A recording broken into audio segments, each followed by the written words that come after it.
ప్రపంచ పర్యాటక ప్రేమికులకు తెలంగాణ వారసత్వ సంపదను పరిచయం చేయడమే ప్రభుత్వ లక్ష్యమని తెలంగాణ టూరిజం మరియు పర్యాటక శాఖ మంత్రి జూపల్లి కృష్ణారావు ప్రకటించారు.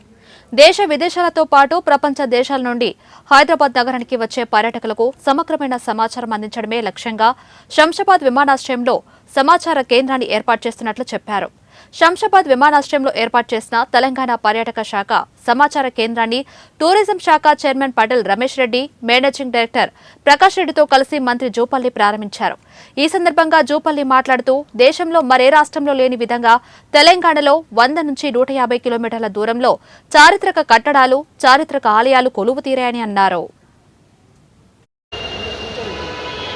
రాజీవ్ గాంధీ ఇంటర్నేషనల్ ఎయిర్పోర్టు శంషాబాదులో తెలంగాణ టూరిజం స్టాల్ను ఆఫీస్ ఇక్కడ ఈ రోజున ఓపెన్ చేయడం జరిగింది. ఎందుకంటే ప్రధానంగా జాతీయ అంతర్జాతీయ దేశాల నుంచి రాష్ట్రాల నుంచి వచ్చేటువంటి పర్యాటకులకు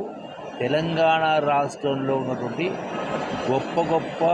చారిత్రక కట్టడాలని, తెలంగాణ సంస్కృతిని, తెలంగాణ సాంప్రదాయాన్ని, తెలంగాణ రుచుల్ని పరిచయం చేయడం కోసం, టూరిజంను ప్రమోట్ చేయడం కోసం ఈ రోజున ఎక్కడో పోయి ఎంక్వైరీ చేయాల్సిన అవసరం లేకుండా ఎయిర్పోర్ట్లో దిగగానే దిగేటువంటి ప్యాసింజర్స్కు అవుపడే విధంగా both international and also domestic ప్యాసింజర్స్కు ఈరోజు ఒక స్టాల్ పెట్టి, ఒక స్టాఫ్ని పెట్టి ఏమేం పర్యాటక కేంద్రాలు ఉన్నాయి, కట్టడాలు ఏమున్నవి, ప్రకృతి అందాలు ఎక్కడెక్కడ ఉన్నవి, జలాశయాలు ఎక్కడికి ఉన్నవి, జలపాతాలు ఎక్కడికి ఉన్నవి, గొప్ప